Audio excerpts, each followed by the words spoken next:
Imagine this for a second. A 12-year-old boy, probably small for his age, working in some noisy, dangerous factory.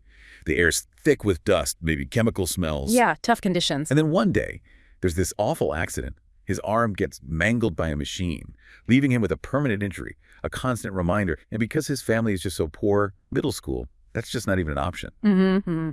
Out of the question. You know, picture that same person, decades later, having just won the presidency of South Korea, the Blue House in Seoul. How does someone even make that journey? It's an incredible trajectory, isn't it? From that factory floor, dealing with that kind of hardship and disability, to leading the entire country. Welcome back, everyone, to the Daily Download. We're digging into the stories shaping our world. I'm Ian. And I'm Andra. It's great to be with you. Today, we're really getting into the, fascinating and often turbulent story of South Korea's new president, Lee Jae-myung. Yeah, we've been looking through quite a bit of material, articles, background reports, trying to piece together the key moments, the things that really propelled his rise. And also the pretty significant challenges he's faced, right? I mean, challenges that are still very much playing out even now as he takes office. Exactly. Our goal today is to unpack this narrative, try to understand the political identity he's built, and get a sense of the really complex situation he's inheriting as president. So let's start right at the beginning, Ian, because you really can't understand Lee Jae-myung without understanding his childhood. No, you really can't. Born into pretty extreme poverty, rural town, one of 7 kids. And when he finished elementary school around 12, the family moved and boom, straight into factory work instead of middle school. And this wasn't just, light work. The picture painted is of really harsh, kind of dangerous places. He was working a press machine, wasn't he, at a baseball glove factory? That's right. And that's where his arm got caught. Left him with that permanent injury, a disability in his left arm. It just highlights the brutal reality for poor families back then. School wasn't a given. It was about survival. Yeah. He famously said something like, "People talk about being born with a silver spoon, but we didn't even have spoons." Wow. That really hits home, doesn't it? Poverty, hard labor, the risk of getting hurt. These weren't abstract ideas for him. They were his life, and it clearly left a huge mark. Absolutely. And when you know that, his later path into human rights law, well, it just clicks, doesn't it? It feels less like a career choice and more like a direct response to everything he'd seen and lived through. He got the struggles of ordinary people. From the inside out. Exactly. And there's this really powerful moment, almost like something from a movie, that kind of sums it all up. Back in 2017, his first presidential run. Yeah. He launched his campaign at the very factory where he used to work as a kid. Yeah. Standing there with his mother. Such a potent image, Clearly meant to show his roots, his connection to the working class. Wow. That's quite a statement. His actual entry into party politics, though, that came a bit later, didn't it? Yeah, relatively late. He joined the Uri Party, which was sort of a forerunner to the current Democratic Party. And started pretty low down the ladder, I gather. Something about being a, quote, lowly deputy spokesperson in 2007. Exactly. And apparently feeling kind of snubbed or overlooked by the party establishment back then really lit a fire under him. It seems to have fueled his ambition and helped cement that anti-establishment outsider image he often projects. Right. That idea of not being part of the usual political crowd became key to his brand. Let him play the role of the disruptor, the one challenging how things are normally done. And alongside that, he also started building this reputation, even early on, as someone who, actually gets things done, cuts through the bureaucracy. And that reputation really started to gain ground when he moved into local government, right? As mayor of Sonyum. Yeah, 2 terms as mayor of Senyum, this big city near Seoul, and then later as governor of Gyeonggi province, which is like the most populous province in the whole country. And even there, running things locally, it wasn't smooth sailing for his reform ideas, was it? He faced pushback. Oh, yeah. Significant pushback, especially on things like providing free services or taking on vested interest. It seems like it was a constant fight, which maybe just reinforced that outsider image even more. So given that background, the hardship, the human rights work, fighting for reforms locally, it kind of makes sense that his platform would lean heavily into social justice, right? Totally. And that leads us straight into his big push for basic income. Exactly. He seemed to see basic income less as just an economic tweak and more as, a tool for social justice, a way to tackle inequality, provide that safety net. And he actually put it into practice in Senyum, didn't he? With that youth dividend program. That's right. He pioneered that. It gave 1 million Korean won, that's KRW annually, to 24-year-olds in the city. And the really interesting part, it was paid in local currency. Local currency. That's clever, isn't it? Because then the money has to be spent right there in the community. Exactly. It helps bring local small businesses on board, creates this sort of built-in support coalition. Smart move. And he took that idea with him when he became governor. It expanded to the whole province, Gyeonggi-do's youth basic income. Gyeonggi really became this laboratory for basic income under his leadership. They were trying out different versions. Like what? What other kinds? Well, they looked into things like a basic income specifically for farmers, acknowledging those unique rural challenges. And then, really notably, during the COVID-19 pandemic, they rolled out a disaster relief basic income. Right, the pandemic. That must have really shifted the conversation around basic income nationally too, didn't it? Oh, absolutely. Suddenly, so many people were facing income loss. It really drove home the potential argument for some kind of universal support. And it pushed the national government to distribute its own disaster relief funds, although those were temporary. So as Lee became a bigger national figure, basic income really became his signature issue, a core campaign promise. Definitely. We saw proposals like 1 million KRW a year for everyone, universally, and even more, maybe 2 million KRW for young adults, say 19 to 29. And how was he proposing to pay for all that? Through new taxes, primarily. Things like a land value tax and a carbon tax were floated as ways to fund it.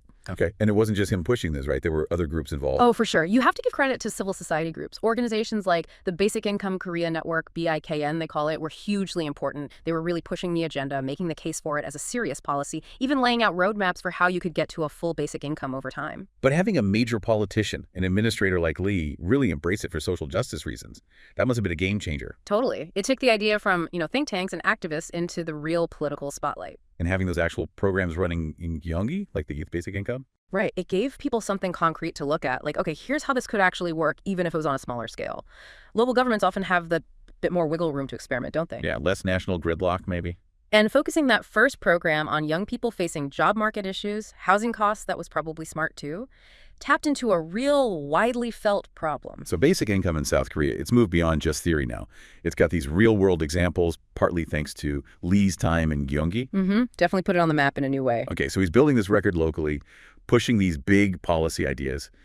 But getting to the top spot, the presidency, that was a whole other battle, right? Full of political fights and legal dramas. Absolutely. Not a smooth path at all. He lost the primary the first time he ran in 2017. Then the 2022 election, wow, that was incredibly close. He lost to Yoon Yeol by just, 0.73%? Tiny margin. One of the closest ever in South Korea. Heartbreakingly close. And yet, here we are, just over 3 years later, and he's won this snap election on June 3rd, 2025, with nearly 50% of the vote. It's a massive comeback, especially since this election only happened because of that unprecedented chaos, former President Yoon declaring martial law in December 2024, which led to him being forced out. It's pretty remarkable, isn't it, to bounce back from that narrow loss and then win an election basically born out of a huge national crisis. But his whole career has been dogged by these intense legal challenges and controversies. People often say stuff that would finish other politicians just seems to slide off him. Yeah, I remember reading about some earlier things like a public rant that went viral or allegations about an affair. But they didn't seem to derail him long term. He does seem to have this unusual political Teflon quality, maybe. Maybe. But the current legal issues are much more serious. Prosecutors have tried to get arrest warrants for him multiple times, and he's actually been indicted on major bribery charges. Right, those are the really big ones hanging over him. What exactly are they about? It's pretty complex. They revolve around an alleged $8 million transfer to North Korea. This was supposedly done by a company called Sangbangwol back between 2019 and 2020. Okay. And the prosecution's argument is that this money was essentially a bribe paid to get business favors in North Korea, and that it happened while Lee was the governor of Gyeonggi province. So a serious corruption allegation involving North Korea happening on his watch as governor? Exactly. And there's a criminal trial connected to all this that actually started back in 2023, and it's still going on. The amount of evidence is apparently massive, something like 200,000 pages mentioned. Oh, yeah. Yeah. And there have been recent postponements of hearings. One set for May got pushed to late June. It just shows how complex and, present this legal fight still is, even as he's taking office. Which must create a ton of political uncertainty, right? Is there even agreement on whether being president protects him from trials that started before he won? That's a huge point of debate. Legal experts are apparently divided, and Lee's own Democratic Party has even put forward a bill that would basically pause ongoing trials if the defendant gets elected president.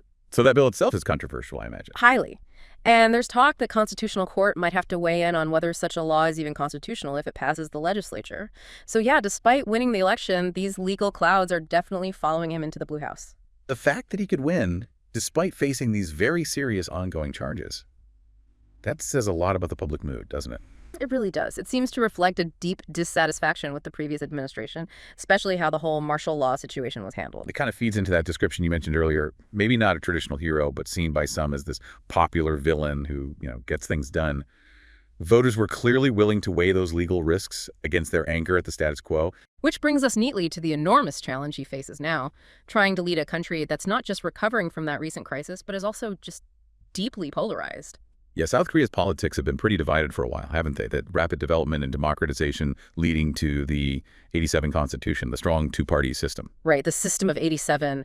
But these recent events have definitely thrown fuel on those existing fires, exacerbating the divides. And one of the absolute hottest potatoes in South Korean politics is the whole issue of human rights in North Korea, isn't it? Oh, incredibly divisive. And the expectation is that Lee Jae-myung will probably follow a path similar to former President Moon Jae-in. That means prioritizing engagement, dialogue with Pyongyang. Which often means being relatively quiet about the North's human rights record. Right. To keep the channels open for talks about denuclearization or inter-Korean projects. Exactly. That tends to be the trade-off in that approach. And it stands in really sharp contrast to his main opponent in the election, Kim Moon-soo. Kim has a very different background on this, doesn't he? Completely different. A long history as an activist focused specifically on North Korean human rights. He was a key figure pushing for the North Korean Human Rights Act, which finally passed in 2016, and makes promoting human rights an explicit government goal. And we've seen these different approaches play out before, depending on who's in power. Yeah, definitely. Under President Moon, for example, some NGOs working on North Korea human rights reported funding cuts, more bureaucratic hurdles, and his government took a lot of heat for sending back those North Korean fishermen who wanted to defect. Right, the argument being they prioritized diplomacy over the fishermen's safety. That was the criticism, yes. Conversely, conservative governments tend to be more vocal, give more platforms to defectors, that sort of thing. Lee's expected approach aligns with where the Democratic Party has generally been recently on this specific issue. It highlights just how partisan the North Korea human rights debate is there, maybe more so than in other democracies. Still, despite all this division and the recent near crisis with martial law, the fact that it was resolved constitutionally through the courts and ultimately the snap election, that does say something positive about the strength of their democratic system, doesn't it? That's a really important point. The institutions bent pretty far, but they didn't actually break. There's a resilience there. Yeah, that resilience is key. Okay, so huge domestic challenges. What about looking outwards? What are the big foreign policy tasks waiting for him? Well, right at the top of the list has to be managing the relationship with the United States, especially with President Trump back in the White House. Yes. Trade deals, tariffs, alliance management. Tricky stuff. Very tricky. Negotiating some kind of trade arrangement to soften the blow from tariffs while keeping that crucial U.S.-South Korea alliance solid, that's going to require some really skillful diplomacy. He did make some pro-alliance noises during the campaign, didn't he? Kind of shifted towards the center on that. He did, yeah. Which some observers saw as a pragmatic move to reassure voters.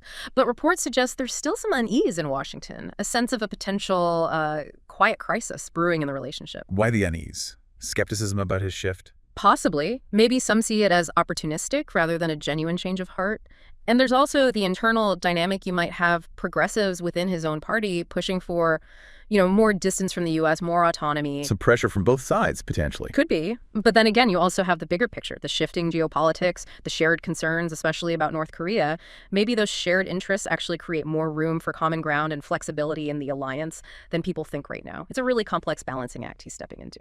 Okay, so let's try and pull this all together. We've talked about Lee Jae-myung's really incredible journey. I mean, from grinding poverty, child factory labor, that physical injury, all the way to the presidency. Yeah, and how his political identity seemed to form out of that, the outsider who gets things done, and that strong focus on policies like basic income, rooted in social justice ideas. And we've seen how his path was just constantly beset by these intense legal challenges, political fights, yet somehow he navigated it all to win the top job. And now he faces these monumental tasks, trying to somehow bridge the divides in a deeply polarized country, still shaken by the recent crisis, while also managing these really complex international relationships, especially with the U.S., in a world that feels pretty unstable. It's an absolutely compelling story.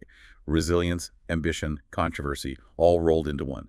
If you found this exploration as interesting as we did, please do take a moment to like this discussion, subscribe to the Daily Download, and maybe leave us a comment. Yeah, we really value your feedback, and it genuinely helps more people find the show and understand these important global stories. Thanks so much for listening and being part of our community. We'll leave you with this final thought to chew on as President Lee Jae-myung takes office. His own life is this powerful story of overcoming incredible adversity, building this reputation for effectiveness, even while surrounded by controversy. The big question now is, can a leader forged in that kind of intense personal struggle and political conflict actually succeed in bridging the deep, fundamental gaps in South Korean society?